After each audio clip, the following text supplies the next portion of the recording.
Jaz tega ne bi naredil, ampak se odločitev vlade ne vtikam. To je njihova odločitev. Vi pravite, prijatelja, političnega zaveznika, ne vem, po čem je bila politična zaveznika. Jaz sem njega podprl na volitvah pred njem, zato ker menim, da je dober bil predsednik. On zdaj pozval Slovence, da glasujejo za Janeza Janšo. Kaj naj na to rečem? To je njegova pravica, ima vso pravico narediti, kar želi, ne, in tudi v to se ne vtikam. Je pa tle ena druga stvar, da ne bi, on je pač obsojen na sodišču. Tudi to sodbo ne bom komentiral, ker nikoli nisem nobene komentiral.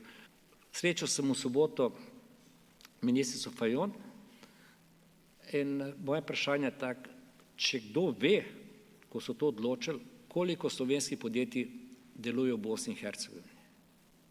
Pa bi vprašal njih, te gospodarske subjekte, kaj oni mislijo o tem sodelovanju, kakšno je, kakšni so njihovi zaposleni v teh področjih, a imajo kakšne probleme, ne. Tega nisem nikoli zasledil, ampak to je njihova pravica, se odloči, kot se odloči. Meni ni prav, jaz tega ne bi naredil. Ne vtikam se to v vlado. Pred tolikimi leti sem jaz predlagal, ne, da bi bil visoki komisar Milan Kučan.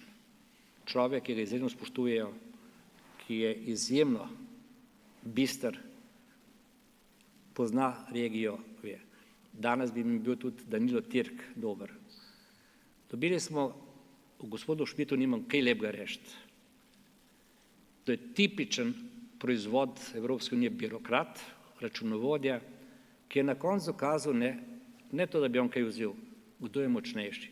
Jaz njega zdaj primerjam s sodnikom na tekmi Slovenija-Nemčija. Ne boste me slišali, da so sodniki kradli, ampak v drugi minuti, da prvemu igralcu tehnično napako, kar je rekel halo, je samo eno sporočilo. Na tem igrišču sem jaz šef. Je to zato, da se ustvarja prava slika. Pač nekdo, ki je predlagal, ne vem, kdo je predlagal, očitno so sprejeli, ne komentiram, ampak zbral je tisto, kar mu je bilo težko zagovarjati, ne. Če bi imel toliko poguma, take predlagal, bi koga druga predlagal, prepoved v Sloveniji istočasno. Koga ste mislite? Vse to že pisali, kdo je obsojen od premijev v Evropi, ki pošilja bombe na vse okrog. Zdaj, če sem jaz močnejši, vem, meni enko dar, jaz vas dvakrat, če uspem. Kam pele? Nikamer. Jaz iščem sodelovanje, predvsem tudi s temi, ki se razumemo, iščem, da skupaj živimo, pa da spoštujemo različnosti.